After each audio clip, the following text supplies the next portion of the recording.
दुनिया में हूँ, दुनिया का तलबगार नहीं हूँ, बाजार से निकला हूँ, खरीदार नहीं हूँ। दोस्तों आइए इन्हीं मस्ती भरी पंक्तियों के साथ आज हम क्लास शुरू करते हैं। और ये पंक्तियां सुनते ही आपको पता लगा होगा ये पंक्तियां किसकी हैं। आज हम उन्हीं को पढ़ने जा रहे हैं जो मस्ती के जनक माने जाते हैं हिंदी काव्य के अंदर, जिसने रुबानी मस्ती जो लेकर आए, आज हम उन्हीं को पढ़ने जा रहे हैं। ये पंक्तियां सुनते ही आपको पता लगा होगा ये पंक्तियां किसकी हैं दोस्तों। ये पंक्तियां हैं हरिवंश राय बच्चन की। हिंदी साहित्य के अंतर्गत हरिवंश राय बच्चन अपनी एक रुबानी मस्ती लेकर आए हैं और ये मस्ती के साथ उन्होंने दुनिया को कुछ नई दिशा देने की कोशिश की है। आज हम पढ़ने जा रहे हैं आरोह भाग 2। हमारा जो आरोह भाग 2 है उसके अंदर हरिवंश राय बच्चन की जो दो कविताएं लगी हुई हैं, दो गीत लगे हुए हैं हमारे पास। हरिवंश राय बच्चन का जो निशा निमंत्रण इनका काव्य संग्रह है वहां से दो गीत लिए गए। याद रखना दोनों गीत निशा निमंत्रण से ही लिए गए हैं। पहला गीत इनका है आत्म परिचय और दूसरा गीत यहाँ लगाया गया है दिन जल्दी जल्दी ढलता है। आज हम इन दोनों का अध्ययन करेंगे, लेकिन इन दोनों का अध्ययन करने से पहले, दोनों गीतों को पढ़ने से पहले हम हरिवंश राय बच्चन के बारे में जानते हैं। आप सभी को मालूम है कि हरिवंश राय बच्चन जो हैं ये हालावाद के जनक माने जाते हैं। पहला ही क्वेश्चन बन जाता है, बहुत सिंपल क्वेश्चन है, बहुत साधारण क्वेश्चन है। हालावाद के जनक कौन माने जाते हैं? हरिवंश राय बच्चन माने जाते हैं। ये हालावाद के जनक क्यों माने जाते हैं? इन्होंने हालावाद एक वाद का प्रचलन क्यों किया, ये सभी जानकारियां हम आगे पढ़ेंगे। क्लास को पूरा देखते रहिएगा। हम पढ़ने वाले हरिवंश राय बच्चन की संपूर्ण काव्य पाठ और उनकी क्रमशः उनकी डेट क्या है, क्रमशः उनको कैसे लगाया जा सकता है, कौन कौन से क्वेश्चन हरिवंश राय बच्चन से बन सकते हैं और हमें किस प्रकार से हरिवंश राय बच्चन के विचारों से अवगत होना चाहिए, कौन कौन से उन्होंने विचार दिए हैं, आज ये हम संपूर्ण पढ़ने वाले हैं। तैयार हैं सभी? आइएगा पढ़ते हैं। बच्चन सबसे पहले तो हम पढ़ लेते हैं कि बच्चन का पूरा नाम क्या है। इनके बचपन का नाम बच्चन था। बचपन का नाम क्या था? बच्चन था। लेकिन इसी नाम से फिर बाद में ये प्रसिद्ध हुए और इनका पूरा नाम रहा क्या? हरिवंश राय बच्चन। पहले मुझे ये बताइए, सभी को ऑडियो वीडियो सभी सही है, क्लियर आ रही है सभी तक? चलिए देखते हैं हरिवंश राय बच्चन। हरिवंश राय बच्चन का जन्म 1907 प्रयागराज इलाहाबाद में हुआ था।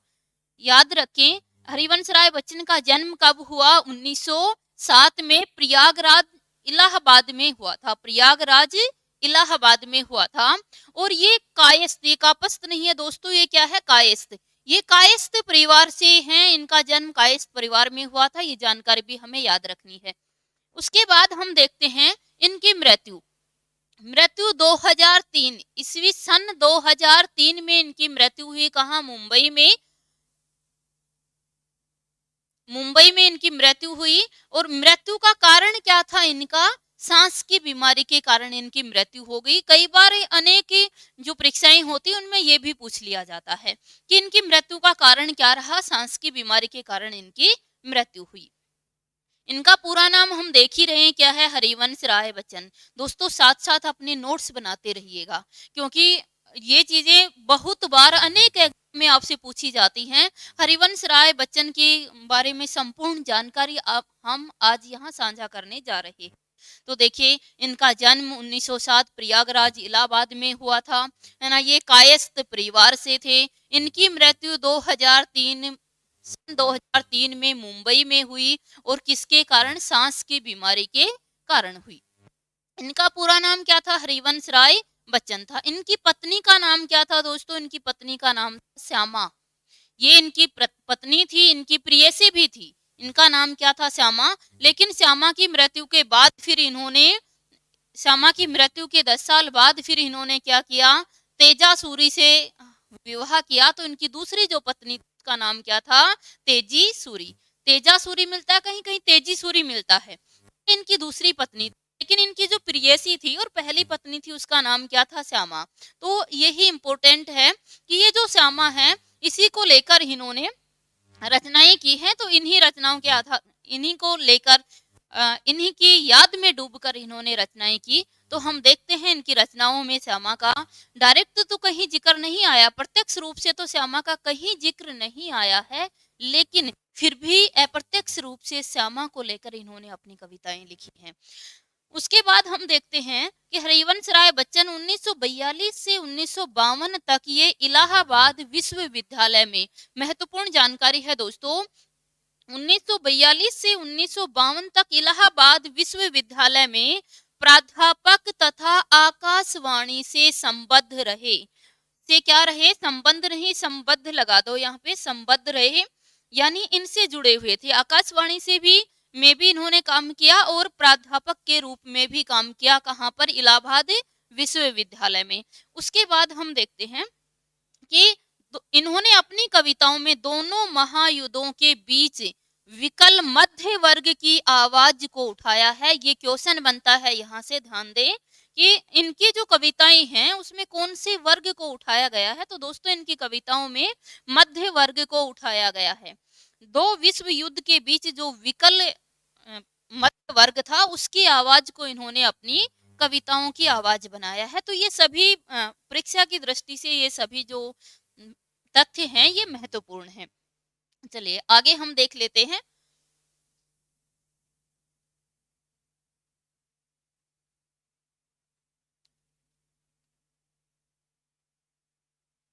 एक सेकंड, इनको हम एक बार क्लियर कर देते हैं, फिर हम आगे चलते हैं।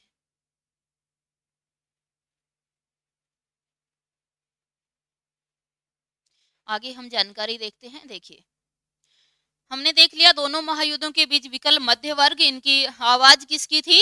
ये मध्य वर्ग की आवाज बने हैं। इससे आगे हम देख रहे हैं कि इनकी भाषा में छायावादी लाक्षणिकता नहीं है। दोस्तों बहुत ही महत्वपूर्ण क्वेश्चन है, ध्यान देने योग्य है कि इनकी जो इनकी जो भाषा है उस भाषा में छायावादी लाक्षणिकता नहीं दिखाई देती है। ये लाक्षणिकता है, छायावादी लाक्षणिकता नहीं दिखाई देती है, जबकि इसकी बजाय क्या है? इसमें जीवंत भाषा का प्रयोग किया गया है। इसकी बजाय इसमें जीवंत भाषा का प्रयोग है। दोस्तों हरिवंश राय बच्चन उत्तर छायावादी कवि माने जाते हैं और इन्होंने छायावाद की जो लाक्षणिकता है उसको नहीं अपनाया, छायावादी जो प्रवृत्ति थी उसको नहीं अपनाया। ये अपनी ही मस्ती में ये लिखते हैं। और उनकी जो भाषा है ना वो क्या है? जीवंत भाषा है, सरल भाषा है, आम जनता की भाषा है, मध्य वर्ग की भाषा है। तो हमें ध्यान रखना इनकी भाषा में लाक्षणिकता नहीं है, क्या है? इनकी जीवंत भाषा। और यही कारण है इनकी जीवंत भाषा और ईमानदारी, इसी ने लोगों को अपनी ओर बहुत अधिक आकर्षित किया है। आगे हम देखते हैं इनकी शैली। अगर इनकी शैली की हम बात करते हैं तो इनकी शैली क्या है? गे है। गे शैली में इन्होंने अपनी रचनाएं की हैं। गे का मतलब होता है गाने योग्य, यानी इनकी शैली गे है। इन्होंने अपनी जो रचनाएं की हैं वो गे शैली में की हैं। आगे देख रहे हैं कि लोकप्रियता का मूल आधार, इनकी लोकप्रियता का मूल आधार, क्वेश्चन बनता है यहाँ से कि हरिवंश राय बच्चन की लोकप्रियता का मूल आधार क्या है? तो मूल आधार क्या है? सहज अनुभूति और ईमानदारी की अभिव्यक्ति रहा। इसका मूल आधार क्या था? सहज अनुभूति और ईमानदारी की अभिव्यक्ति मानी जाती है। उसके बाद है कि हरिवंश राय बच्चन पर मध्ययुगीन जो मध्य युगीन है, इस शब्द को यहाँ से काट दीजिएगा, मध्य युगीन जो फारसी की कवि हैं, ये फांसी बना दिया गया है, फारसी आ जाएगा। फारसी के जो कवि हैं उमर खयाम की रुबाइयों का प्रभाव पाया जाता है। ये भी महत्वपूर्ण क्वेश्चन है, यहाँ से भी क्वेश्चन बन जाता है कि हरिवंश राय बच्चन के ऊपर किनका प्रभाव है या उनकी कविताओं पे प्रभाव देखने को मिलता है। तो किसका प्रभाव है? उमर खयाम की रुबाइयों का प्रभाव देखने को मिलता है। बहुत गहरा प्रभाव इनका इस पर पड़ा है। आगे हम देखते हैं कि इन्हीं से प्रभावित होकर, किससे? उमर खयाम से ही प्रभावित होकर इन्होंने किसकी? हालावाद नाम से एक नवीन वाद की रचना की। इनकी मस्ती, जो उमर खयाम की रुबाइयों में जो मस्तीपन था, उसी मस्तीपन से इन्होंने ये प्रभावित हुए और इन्होंने किसका? हालावाद नाम से एक नवीन वाद की रचना कर दी। उसके बाद हम देखते हैं कि उमर खयाम से प्रभावित होकर इनकी 3 रचनाएं हमें मिलती हैं। ये क्वेश्चन भी बराबर हमसे पूछा जाता है कि हरिवंश राय बच्चन की कौन कौन सी रचनाओं पर उमर खयाम की जो रुबैया हैं उनका प्रभाव पाया जाता है। तो हम ध्यान रखें कौन कौन सी रचना, मधुशाला है, मधुबाला है और मधु कलश। और कौन सी है? मधु कलश। इन तीनों, ये जो तीनों रचनाएं हमारी हैं, इन तीनों रचनाओं के ऊपर इनका प्रभाव पाया जाता है। आगे देखें हम, इससे आगे हम देखते हैं कि इनकी तीनों रचनाओं पर किसका, उमर खान का की रुबैयों का प्रभाव पाया जाता है, जिसमें हमें याद रखना है, जिसमें क्या क्या हमारे पास है, मधुशाला है, मधुबाला है और मधु कलश है। ये तीनों ही रचना जो हैं ये मस्ती भरी रचनाएं हैं, मस्ती का आलम इनमें दिखाई देता है। नेक्स्ट है, इसके आगे हम देखते हैं कि मधुशाला जो इनकी बहुत ही प्रसिद्ध रचना है, बहुत प्रसिद्ध है, बहुत लोकप्रिय है। ये बात है कि इनकी सर्वश्रेष्ठ जो रचना मानी जाती है वो रचना निशा निमंत्रण मानी गई, लेकिन यह मधुशाला जो रचना है ये भी बहुत प्रसिद्ध हुई, ध्यान देने योग्य है दोस्तों। अगर पूछा जाए कि हरिवंश राय बच्चन की सर्वश्रेष्ठ रचना कौन सी है, तो हम क्या करेंगे, निशा निमंत्रण करेंगे। लेकिन सबसे ज्यादा प्रसिद्ध इनकी जो रचना हुई, सबसे ज्यादा लोकप्रिय जो इनकी रचना हुई, वो कौन सी थी, मधुशाला। और मधुशाला जो रचना है एक प्रतीकात्मक रचना है, इसमें प्रतीक बहुत बार पूछे जाते हैं। ये हमारे सिलेबस में नहीं लगाई हुई मधुशाला, लेकिन फिर भी प्रतीकात्मक रूप इसका अनेक परीक्षाओं में पूछा जाता है। देख लेते हैं, इसमें जो मधु कलश है, यह है मधु कलश, इसको ठीक कर लीजिएगा। मधु कलश जो है ये जीवन का प्रतीक है, किसका प्रतीक है, जीवन का। मधुशाला, इसमें जो शब्द आया ये किसका, ये दुनिया का प्रतीक है। और ये कविता जो है ये क्या है, कविता जो है ये एक प्याला का प्रतीक है। ये प्रतीकात्मक रूप हमसे पूछा जाता है। और कविता की जो एक घूंट है, इसको जीवन की एक घूंट भी कहा जाता है, जीवन की एक घूंट का प्रतीक है। तो ये प्रतीकात्मक है हमारी क्या, मधुशाला। आगे हम देखते हैं कि बच्चन का कवि रूप सबसे विख्यात है। ये क्वेश्चन भी बार बार बन जाता है कि हरिवंश राय बच्चन को ख्याति मिली या हरिवंश राय बच्चन की ख्याति का आधार है उनकी कविताएं, उनकी जीवनी, उनके यात्रा वृत्तांत, उनके नाटक। तो हम आंसर क्या करेंगे कि बच्चन का कवि रूप सबसे विख्यात है। बच्चन सबसे ज्यादा किस रूप में विख्यात हुए, कवि रूप में विख्यात हुए। आगे हम देख रहे हैं कि बच्चन का जीवन विरोधों का सामंजस्य है। किसका जीवन विरोधों का सामंजस्य है, हरिवंश राय बच्चन। हरिवंश राय बच्चन का जन्म विरोधों का सामंजस्य माना जाता है। तो ये सभी क्वेश्चन हमारी परीक्षा की दृष्टि से महत्वपूर्ण होते हैं। मैं एक बार इनको पुनः दोहरा देती हूँ, आप सभी को इनको याद करना है। देखिए, सबसे पहले हम इनका जन्म याद करते हैं, नीचे जाते हैं हरिवंश राय बच्चन का जन्म, फिर हम आगे बढ़ेंगे, साथ साथ ही आप नोट्स बनाते रहिएगा। और मैं आपको दोहराती भी रहूंगी, अगर दिखाई नहीं दे रहा है तो मैं साइड में हो जाती हूँ। सभी इनको लिखते रहें, स्क्रीनशॉट लेते रहें और लिख लें। साथ साथ लिख रहे हैं तो अच्छी बात है, नहीं तो स्क्रीनशॉट लेके रख लें, अपना बाद में लिख लें। तो देखो, इनका जन्म कब हुआ, 1907 में। दोस्तों कैसे याद करेंगे, इनका जन्म कब हुआ था, 1907 में इनका जन्म हुआ। याद हमें कैसे रहेगा, देखिए बच्चे है ना, बच्चन का इनका पूरा नाम क्या था, हरिवंश राय बच्चन। तो यहाँ से हम बच्चन शब्द को उठा लेते हैं। बच्चन का मतलब क्या होता है, बच्चे, है ना, बच्चे को बच्चन कहा जाता है ना, तो हम बच्चे को ही उठा लेते हैं। देखो, जब माता पिता कहीं भी जाते हैं तो बच्चे उनके साथ साथ जाते हैं, बच्चे उनके साथ साथ जाते हैं। और साथ साथ से हम क्या याद रखेंगे, 1907, सन 1907 में इनका जन्म हुआ था।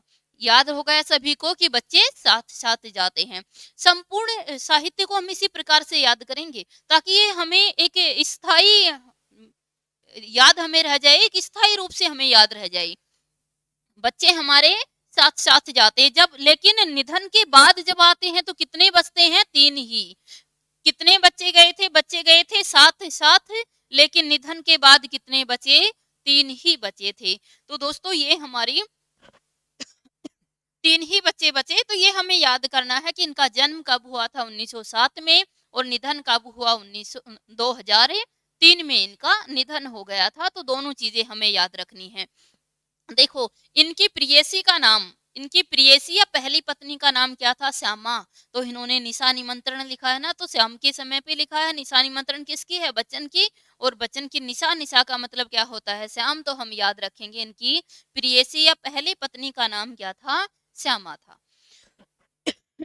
उसके बाद देखो, इन्होंने तेजी सूरी से भी विवाह किया था और इनसे प्रेरित होकर भी इन्होंने अपना काव्य लिखा है। तो ये चीजें हमें यहाँ से याद करनी है। उसके बाद हमें याद करनी है कि जीवंत, देखो बच्चे बड़े ही, बच्चन की जो भाषा होती है ना, बड़ी ही जीवंत भाषा होती है। लाक्षणिक भाषा नहीं होती बच्चों की। भाषा कैसी होती है? जीवंत भाषा होती है। देखिए, यहाँ से हमें ये चीजें याद करनी है। आगे हमें बढ़ना है।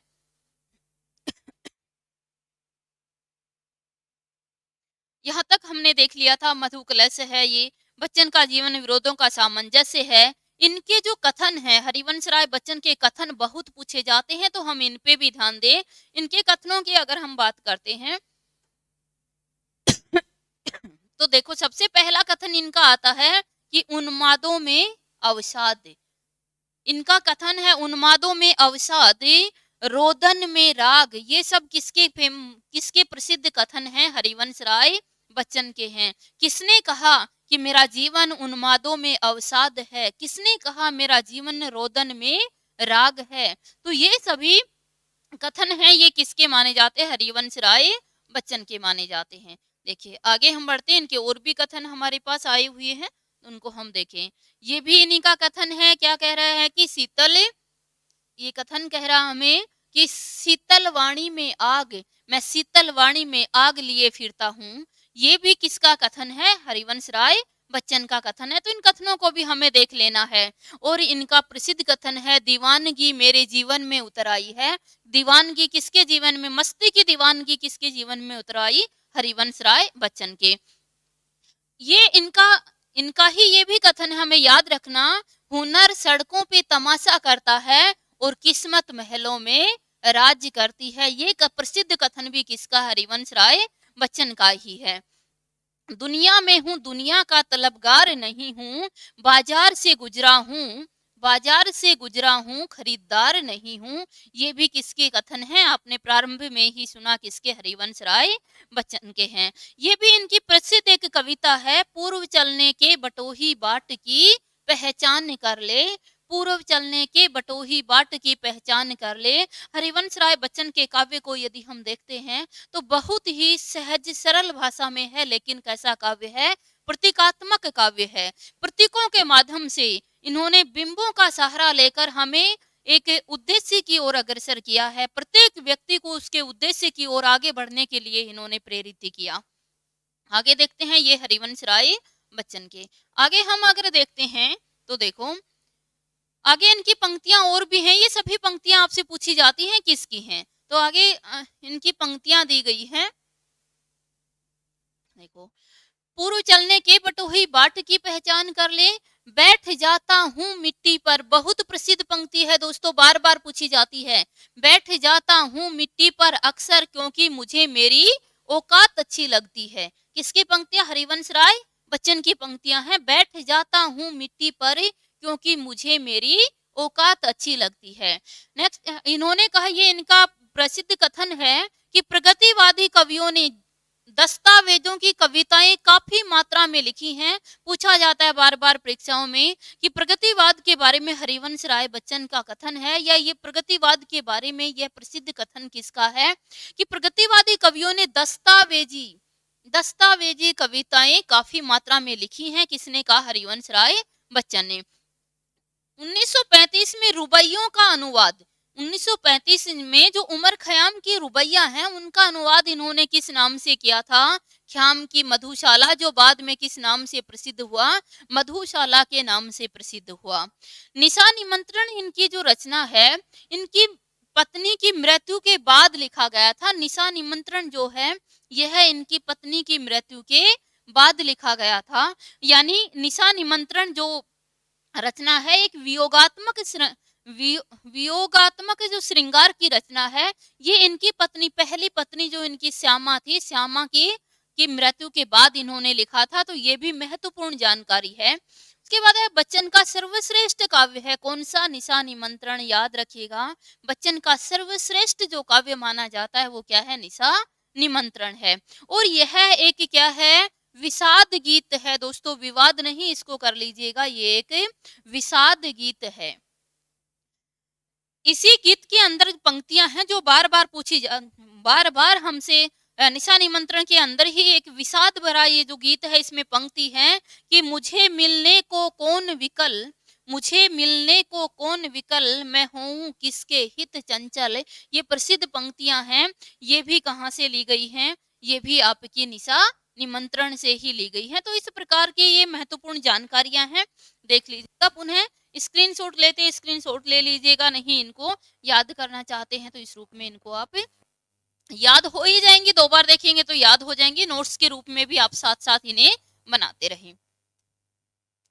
उसके बाद अगर हम आगे बढ़ते हैं, देखिए तो आगे आगे भी इनकी प्रसिद्ध जो पंक्तियां हैं वो दी हुई हैं। मंदिर मस्जिद बैर बढ़ाते मेल कराती है मधुशाला, बहुत ही प्रसिद्ध पंक्ति है दोस्तों इन हरिवंश राय बच्चन की। और सबसे ज्यादा गुनगुनाने वाली पंक्ति, हरिवंश राय बच्चन की सबसे ज्यादा गुनगुनाने वाली जो पंक्ति है, सबसे ज्यादा लोकप्रिय जो पंक्ति हुई, वो पंक्ति कौन सी थी आपकी, कि मंदिर मस्जिद बैर बढ़ाते मेल कराती है मधुशाला। यहाँ एक ये कटाक्षपूर्वक पंक्ति है और इसमें इन्होंने मंदिर और मस्जिद पर बहुत अच्छा कटाक्ष किया है, बहुत अच्छा खंडन किया है। जो प्राचीन अवधारणाएं लोगों की चल रही थी, जो छायावाद की लाक्षणिकता चल रही थी, उस पे इन्होंने खंडन किया और इन्होंने कहा मंदिर मस्जिद बैर बढ़ाते मेल कराती है मधुशाला, कि जो मधुशाला है, जो मस्ती है, जो प्रेम की मस्ती है, वह हम सबको जोड़ कर रखती है। आगे कहते हैं कि इस बार प्रिय मधु हो, इस पार प्रिय, इस पार, पार शब्द है दोस्तों ये इस पार प्रिय मधु हो तुम, हो उस पार न जाने क्या होगा। ये कहाँ से ली गई है, मधुशाला से ये पंक्तियां ली गई हैं। बच्चन को हिंदी का वायरन, हिंदी का क्या कहा जाता है, बायरन भी कहा जाता है। महत्वपूर्ण क्वेश्चन बनता है दोस्तों कि बच्चन सिंह को हरिवंश राय बच्चन सिंह नहीं है, ये हरिवंश राय बच्चन है, याद रखना। हरिवंश राय बच्चन और बच्चन सिंह दोनों अलग अलग हैं। हरिवंश राय बच्चन के नाम से कौन जाने जाते हैं, हरिवंश राय बच्चन ही जाने जाते हैं। तो बच्चन को हिंदी का क्या कहा जाता है, वायरन कहा जाता है, वायरन कहा जाता है, हमें याद रखना है। आगे हमें जानकारी देखनी है कि खादी के फूल जो इनकी रचना है, खादी के फूल जो इनकी रचना है, ये सुमित्रा नंदन पंत और हरिवंश राय बच्चन दोनों की संयुक्त रूप से लिखी गई कविता है। बार बार पूछी जाती है, निम्न में से कौन सी रचना हरिवंश राय बच्चन और सुमित्रा नंदन पंत के सह लेखन में लिखी गई, तो हमें याद रखना है क्या, खादी के फूल, खादी के फूल दोनों की सह लेखन में लिखी गई कविता है। आगे इंपॉर्टेंट है कि डॉक्टर हेतु भारद्वाज ने, बहुत बार पूछा जाता है, अनेक परीक्षाओं में पूछा जाता है, डॉक्टर हेतु भारद्वाज ने हालावाद को क्या कहा, छई, रोमांस और कुंठा का काव्य कहा है। ये जानकारी भी हमारे लिए बहुत महत्वपूर्ण है कि क्वेश्चन हमसे पूछ लिया जाता है कि हालावाद को छई, रोमांस और कुंठा का काव्य किसने कहा है, तो किसने कहा, डॉक्टर हेतु भारद्वाज ने कहा है।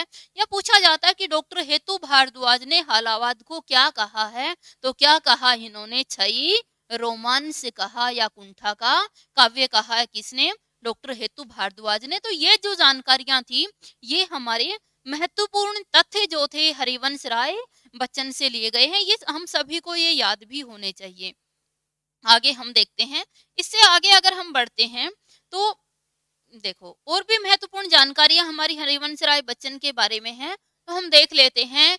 नीट का निर्माण फिर, इनका जो इनका नीट का निर्माण फिर है, ये इनकी जो पत्नी तेजस्वी से जब इन्होंने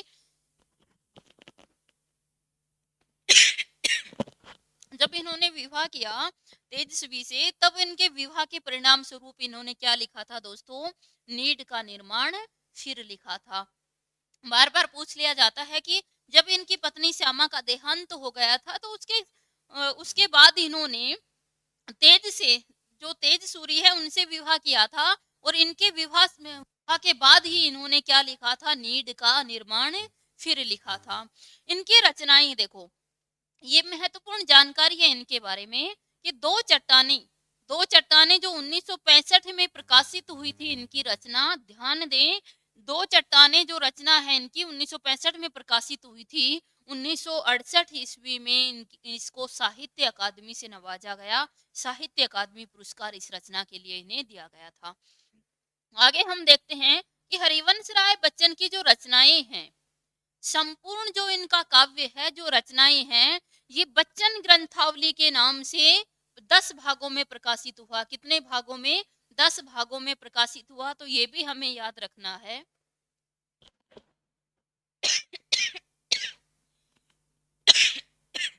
सॉरी दोस्तों, देखिए इनका जो काव्य है, संपूर्ण जो इनका काव्य है, ये बच्चन ग्रंथावली के नाम से 10 भागों में प्रकाशित हुआ है।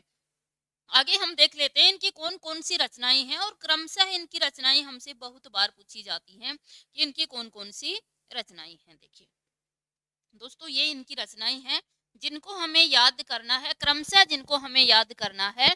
तो पहली इनकी जो रचना है, वो रचना मानी जाती है कौन सी? तेरा हार। पहली जो रचना मानी जाती है वो है इनकी तेरा हार 1929। अब दोस्तों, ये जो रचनाएं इनको क्रमशः हमसे लगवा ली जाती है। अनेक परीक्षाओं में पूछा जाता है हरिवंश राय बच्चन की रचनाओं को क्रमशः लगाइए। अब क्रमशः लगाने के लिए हमें इनकी डेट याद करनी होती है, इनकी सन याद करनी होती है। ये जो सभी सन है यहाँ दिया नहीं गया, ये सभी जो सन है ये ईस्वी में है। आपकी सभी सन किस में है? ईस्वी के अंदर है। तो ईस्वी में इनको याद कीजिएगा। याद हो तो बहुत अच्छी बात है, नहीं याद होती हैं तो फिर हम लॉजिक का सहारा लेते हैं और उनको क्रम से याद करते हैं। देखिए, सबसे पहला इनका जो काव्य संग्रह है वो तेरा हार माना जाता है। लेकिन हरिवंश राय बच्चन ने अपना जो पहला काव्य संग्रह माना गया वो क्या माना है? मधुशाला माना है। इन्होंने अपनी पहली रचना मधुशाला को ही महत्वपूर्ण बताया है। जबकि अगर क्रम से हम देखते हैं, अगर हम सन के आधार पर देखते हैं, तो तेरा हार जो रचना है वो इनकी पहली रचना मानी जाती है। तो ये इन सभी को एक बार हम याद कर लेते हैं। तेरा हार 1929 में प्रकाशित हुई, मधुशाला 1935 में। देखिए, चाहे हम क्रमशः इनको याद करें, एक लॉजिक से याद करें, लेकिन फिर भी मैं आपको कहना चाहूंगी कि इसमें जो मधुशाला है, मधुशाला की हमें इसकी जो प्रकाशन वर्ष है वो हमें याद करना ही करना है। मधुबाला का भी प्रकाशन वर्ष हमें याद करना है, और मधु कलश का भी प्रकाशन वर्ष हमें याद करना है। और आत्म परिचय जो हमारे यहाँ लगाई गई है कोर्स के अंदर, उसको तो हमें याद करना ही करना है। कब प्रकाशित हुई? वो 1937 ईस्वी में प्रकाशित हुई थी। बाकी अगर तुम्हें याद होती हैं, इनकी इनकी सन याद होती है तो अच्छी बात है, नहीं होती है तो भी कोई बात नहीं है, हम इनको क्रम से आराम से लगा देंगे। तो देखो, पहली है इनका तेरा हार, फिर मधुशाला, मधुबाला, मधु कलश। ये तीनों जो रचनाएं हैं अभी अभी हमने देखा, ये मस्ती के आलम में लिखी गई रचनाएं हैं। इसके बाद की जो रचनाएं हमारे, जो निशा निमंत्रण इनका है, ये दोनों रचनाएं जो हमारे पास लगाई गई है, इनका निशा निमंत्रण जो काव्य संग्रह है उसी के अंदर क्या है? आत्म परिचय गीत भी इनका संकलित है। और दिन जल्दी जल्दी ढलता है, ये गीत भी किसमें संकलित है? निशा निमंत्रण में संकलित है। तो एक बार हम इनकी सभी रचनाओं को देख लेते हैं। आप भी इनको सभी को अपने अच्छा सा नोट्स तैयार कीजिए, उनमें लिख लीजिए, फिर इनको हम एक लॉजिक के साथ याद करते हैं। तो उसको भी एक बार हम देख लेते हैं। ये सभी रचनाएं इनकी हैं, आप सभी इनको अच्छे से नोट्स बनाते हुए लिख लें। सभी रचनाओं को हमें याद करना, छोड़ना हमें कुछ भी नहीं है, सभी रचनाओं को हमें याद करना है। यहाँ तक हमें क्रमशः याद करना है इन 20 रचनाओं को। ऐसा नहीं दोस्तों कि केवल इनका जो पाठ लगाया गया तो उस पाठ से ही हमारा काम चल जाएगा। ऐसा नहीं है कि हम पाठ को रीड कर लिया, उसको पढ़ लिया और उसके अंदर से 1-2 क्वेश्चन बन जाएंगे, ऐसा नहीं है। हमें संपूर्ण काव्य देखना पड़ेगा। तो ये 20 रचनाएं हमें क्रमशः इनकी याद करनी है। इसके बाद भी अन्य रचनाएं इनकी दी गई हैं। ये जो अन्य रचनाएं हैं, इनका केवल हमें नाम याद रखना है। इनकी हमें सन याद नहीं रखनी, केवल नाम याद रखना है। लेकिन ये जो 20 रचनाएं दी गई हैं, इनको तो हमें सन के साथ क्रमशः याद रखना है। सन याद नहीं रहे तो अभी एक लॉजिक लेते हैं और लॉजिक से इनको याद कर लेंगे। लेकिन ये जो 3 रचनाएं मैंने आपको बताई, मधुशाला, मधुबाला और मधु कलश, इनकी तो हमें सन याद करनी है। आत्म परिचय की भी हमें सन याद करनी है, क्योंकि ये जो आत्म परिचय है ये हमारे पास लगी हुई है, तो इनकी भी हमें सन अवश्य याद करनी है, 1937। याद रखना, जो गीत दिया गया दिन जल्दी जल्दी ढलता है, उसकी मेंशन हमें, तो वो किस में प्रकाशित है? निशा निमंत्रण में। तो उसकी सन अगर पूछी जाती है तो हम किसकी रखेंगे? निशा निमंत्रण 1938 ईस्वी ही उसकी सन मानी जाएगी। तो आइए एक बार इनको हम याद कर लेते हैं सभी को। पहली रचना है तेरा हार। किसकी रचनाएं पढ़ रहे हैं हम? ये हरिवंश राय बच्चन की रचनाएं हम पढ़ रहे हैं। किसकी पढ़ रहे हैं? हरिवंश राय बच्चन की रचनाएं हम पढ़ रहे हैं। तो देखो, बच्चन को मैंने कहा, बच्चन को हम क्या बना लेते हैं? बच्चा बना लेते हैं। सभी ध्यान से सुनिएगा, यही याद हो जाएंगे क्लास में भी, कोई भी आपको अलग से प्रयास करने की आवश्यकता नहीं है। अगर आप ध्यान से सुन रहे हैं तो यही सभी रचनाएं क्रम से आपको याद हो जाएंगी। हम बच्चन को पढ़ रहे हैं, हरिवंश राय बच्चन, जो बच्चन के नाम से प्रसिद्ध है, बच्चन को पढ़ रहे हैं। हम कहते हैं, बच्चे तेरी हार होगी। तेरा हार है, इसको तेरी हार बना लो। बच्चे तेरी हार होगी यदि तू मधुशाला जाएगा। मधुशाला जाएगा किसके चक्कर में? मधुबाला के चक्कर में। याद हुआ इतना? बच्चे तेरी हार होगी यदि तू मधुशाला जाएगा, मधुबाला के चक्कर में, और क्या पिएगा? मधु कलश पिएगा। इतना सभी को याद हुआ? बच्चे तेरी हार होगी यदि तू मधुशाला जाएगा, मधुबाला के चक्कर में, और मधु कलश पिएगा। मधुशाला के, मधुबाला के चक्र में क्या पिएगा? मधु कलश पिएगा। तो तेरी हार हो जाएगी। इतना हमने देख लिया। बच्चे तेरी हार होगी यदि तू मधुशाला जाएगा, मधुबाला के चक्र में, और मधु कलश पिएगा।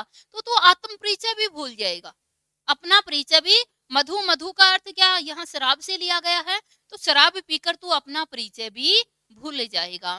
फिर निशा का निमंत्रण आएगा, फिर शाम हो जाएगी, निशा का निमंत्रण आएगा, एकांत में संगीत बजेगा, आकुल अंतर होगा, सतरंगिनियां बजेंगी, और जब इतना सब कुछ हो जाएगा तो बंगाल का अकाल पड़ जाएगा। याद रहा? पुनः मेरे साथ साथ सभी याद कीजिए। बच्चे तेरी हार होगी यदि तू मधुशाला जाएगा, मधुबाला के चक्र में मधु कलश पिएगा। मधुबाला कोई लड़की है, हम उसको लेकर एक बना रहे हैं। मेरा मकसद सिर्फ आपको याद करवाना है, अन्यथा कुछ भी नहीं है। और आप भी बस याद ही करते चलिएगा कि बच्चे तेरी हार होगी यदि तू मधुशाला जाएगा, मधुबाला के चक्र में मधु कलश पिएगा, तो आत्म परिचय भी भूल जाएगा। फिर धीरे धीरे निशा का निमंत्रण आएगा, शाम हो जाएगी, निशा का निमंत्रण आएगा, एकांत में क्या बजने लगेगा? संगीत बजने लगेगा, आकुल अंतर होगा, सभी जगह सतरंगिनियां होंगी, है ना? सतरंगिनियां मतलब एक दूसरे के गले मिलना। सभी जगह सतरंगिनियां होगी, और जब इतना सब कुछ होगा तो फिर बंगाल का अकाल पड़ जाएगा। इतना सब कुछ होगा तो बंगाल में क्या पड़ जाएगा? अकाल पड़ जाएगा। फिर आगे हम देख लेते हैं। बंगाल का में अकाल पड़ेगा, और बंगाल में अकाल पड़ेगा तो क्या हो जाएगा? बंगाल में अकाल पड़ेगा तो फिर हलाहल बरसेगा। बंगाल में अकाल पड़ेगा तो क्या होगा? हलाहल बरसेगा। जो खादी है उसके फूल बन जाएंगे, खादी के भी फूल बन जाएंगे। फिर एक मिलन यामिनी आएगी, और वो कहाँ से आएगी? धार के इधर उधर से। फिर कोई तुमसे मिलने के लिए मिलन यामिनी आएगी धार के इधर उधर से।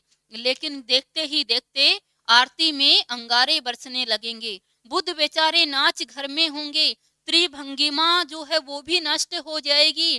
चार खंभों पर 64 खुट्टे, 64 को हिंदी में लिख लीजिएगा, 4 खंभों पर 64 खुट्टे बांधे जाएंगे, 2 चट्टानें आपस में मिलेंगी, और फिर जाल समेट दिया जाएगा। और जाल समेट कर क्या कहा जाएगा? जाल समेट कर दोस्तों कह दिया जाएगा क्या? जाल समेट कर कह दिया जाएगा, सोहम हंस। तो ये भी रचनाएं इनकी हमें याद करनी है। मैं एक बार पुनः दोहरा देती हूँ, सभी को पुनः याद होंगी। बच्चे तेरी हार होगी, देख ले, बच्चे तेरी हार होगी यदि तू मधुशाला जाएगा, मधुबाला के चक्र में, और मधु कलश पिएगा। बच्चे तेरी हार होगी यदि तू मधुशाला जाएगा, मधुबाला के चक्र में, और मधु कलश पिएगा।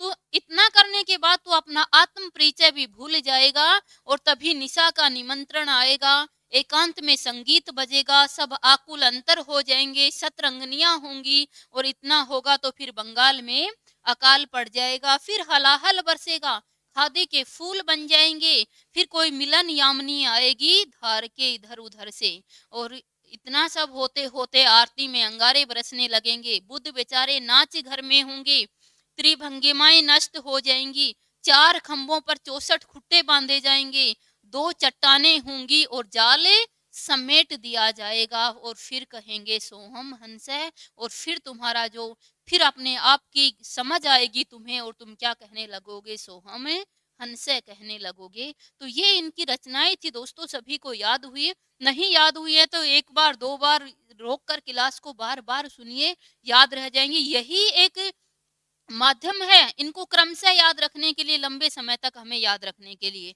आइए फिर इनकी आगे अन्य रचनाएं देख लेते हैं, ये रचनाएं भी हमसे पूछ ली जाती हैं।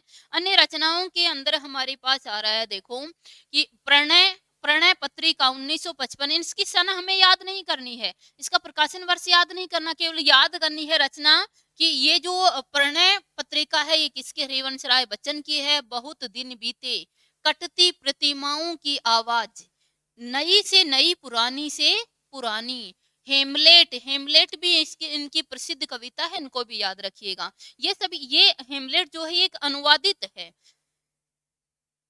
जनगीता है, मैकबेथ है, किंग लियर, किंग लियर भी इनकी प्रसिद्ध रचना है। तो इसको भी हमें याद रखना है कि बच्चे बच्चे जब प्रणय करते हैं तो बहुत दिन बीत जाते हैं। हम देखते हैं ना बचपन में जब प्रणय होता है तो बहुत दिन बीत जाता है, पता भी नहीं लगता है हमें, है ना। उनकी प्रतिमाएं भी क्या कटने सी लग जाती हैं। जब बचपन में किसी का प्रणय हो जाता है तो उसको समझने में बहुत समय लग जाता है, बहुत दिन बीत जाते हैं। उसकी जो प्रतिमा है, अपनी जो जो प्रणय जिसके साथ हुआ है, उसकी प्रतिमाओं की आवाज भी जो है वो कटने लग जाती है, मतलब धुंधली आवाज हो जाती है। कुछ नई से नई और पुरानी से पुरानी जानकारी हो जाती है।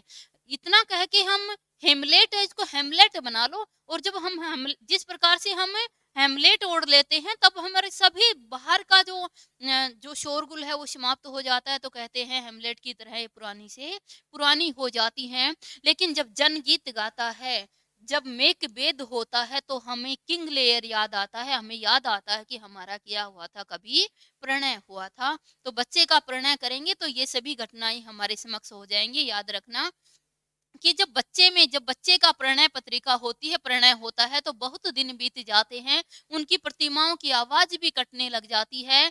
जो नई से नई नई जानकारी थी, जो नई से नई विचारधाराएं थी, वो भी क्या हो जाती हैं, पुरानी हो जाती हैं, जिस तरह से हेमलेट लगा लिया हो।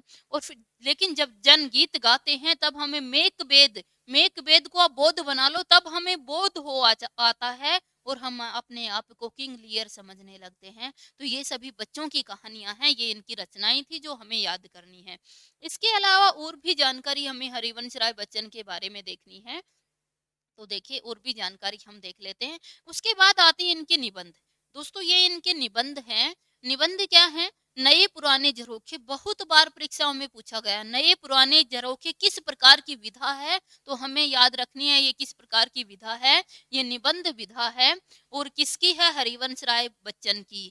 टूटी फूटी कड़ियां, टूटी छूटी कड़ियां, तो देखो ये जो बच्चे होते हैं ना, हमें याद रखना है, बच्चे बच्चे क्या करते हैं, नए पुराने झरोखों से देखते रहते हैं ना, कुछ पुरानी बातें उनके पास होती हैं, कुछ नई बातें ले लेते हैं और नए पुराने झरोखे से देखते रहते हैं। टूटी छूटी कड़ियाओं को लेकर, छोटी छोटी जो कड़ियां होती हैं उनको जोड़ते हैं और नए पुराने झरोखों से देखते रहते हैं। तो ये इनके निबंध थे, ये भी हमें याद रखने हैं। उसके बाद हमारे पास आती है इनकी आत्मकथा। इनकी आत्मकथा बहुत ही प्रसिद्ध हैं और इनको हमें क्रमशः याद करना होता है। दोस्तों इनकी आत्मकथाओं को हमें क्रमशः याद करना होता है।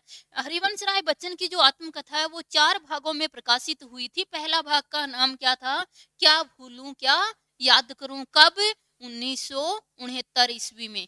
याद रखना, इनका प्रकाशन वर्ष हमें चारों का याद रखना है। अलग अलग प्रकार से भी पूछ लिया जाता है कि बताइए 10 द्वार से सोपान तक का प्रकाशन वर्ष क्या है, तो इन चारों का प्रकाशन वर्ष हमें याद रखना ही रखना है। उसके बावजूद भी अगर क्वेश्चन ये पूछ लिया जाता है कि इनको क्रम से रखो, तो वो हम एक छोटा सा लॉजिक भी इसका देखेंगे, उससे भी हम याद करेंगे।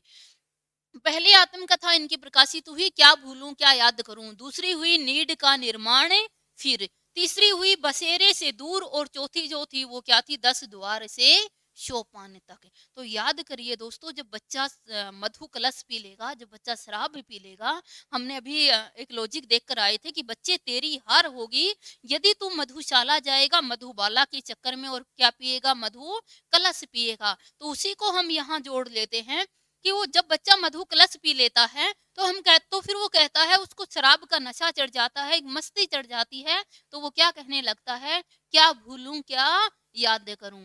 उसे उसकी जो याददाश्त है वो धुंधली हो जाती है, तो कहता है क्या भूलूं क्या याद करूं, नीड का निर्माण फिर कैसे करूं, कि मैं अपने ये नीड है, अपना ये घोंसला, इसका निर्माण फिर से कैसे करूं, मैं अपना घर फिर से कैसे बनाऊं, मैं कैसे जाऊं अपना अपने घर तक। तो ये याद रखना है, जब मस्ती हो जाती है, जब एक ये कहीं मधु की मस्ती उसके मस्तिष्क पे छा जाती है, तो कुछ चीजें भूल जाता है और कुछ उसे याद रहती हैं। कहता है मैं अपने नीड का निर्माण फिर कैसे करूं, मैं बसेरे से बहुत दूर आ चुका हूँ। कितनी दूर आ चुका हूँ दोस्तों, याद रखना, कितनी दूर आ चुका हूँ, 77 किलोमीटर आ चुका हूँ। याद रख लेना, हमें डेट पूछी जाती है, बार बार प्रकाशन वर्ष पूछा जाता है कि मैं तो अपने बसेरे से 77 किलोमीटर दूर आ चुका हूँ। कहाँ, 10 द्वार से सोपान तक, कहाँ आ चुका हूँ, 10 द्वार से सोपान तक आ चुका हूँ, अब मैं फिर से कैसे जाऊं। पुनः याद कीजिए, जब इस शराब की मस्ती मस्तिष्क पर छा जाती है तो बच्चा कहता है उसे कुछ याद रहता है और कुछ भूल जाता है, क्या भूलूं क्या याद करूं, मैं अपने नीड का निर्माण फिर से कैसे करूं, मैं अपने घर तक कैसे जाऊं, मैं तो बसेरे से 77 किलोमीटर दूर आ चुका हूं, 10 द्वार से सोपान तक आया हो। तो ये हमें क्रमशः याद करनी, ये इनकी आत्मकथाएं थी, बहुत प्रसिद्ध आत्मकथा इनकी है और ये हमें याद ही करनी है। उसके बाद में देखो दोस्तों, हिंदी महत्वपूर्ण जानकारी है, इंपॉर्टेंट लगा लीजिएगा, महत्वपूर्ण लगा लीजिएगा ये जानकारी, कि हिंदी में प्रथम पुरस्कार 10 द्वार से सोपान तक इन्हें मिला है। हिंदी में जो प्रथम पुरस्कार इनका था वो किस पर मिला इनको, 10 द्वार से सोपान तक मिला है। 1991 ईस्वी में इन्हें ये पुरस्कृत पहली बार किया गया था, 10 द्वार से सोपान तक। इनकी जो डायरी है वो डायरी है प्रवासी की डायरी। याद रखें, प्रवासी की डायरी किसकी है, बच्चन सिंह की। बहुत अच्छे से हमें याद रखना है कि बच्चे हमेशा क्या कहते हैं कि हमें क्या चाहिए, हमें तो प्रवासी की डायरी चाहिए। प्रवासी की जो, देखो बच्चों का बहुत स्नेह होता है, जो प्रवासी हो गए हैं, जो हमारे देश से दूर चले गए हैं, जो उनसे दूर चले गए, बच्चे उनके बारे में बहुत कुछ जिज्ञासु रहते हैं, कुछ जानने की इच्छा रखते हैं।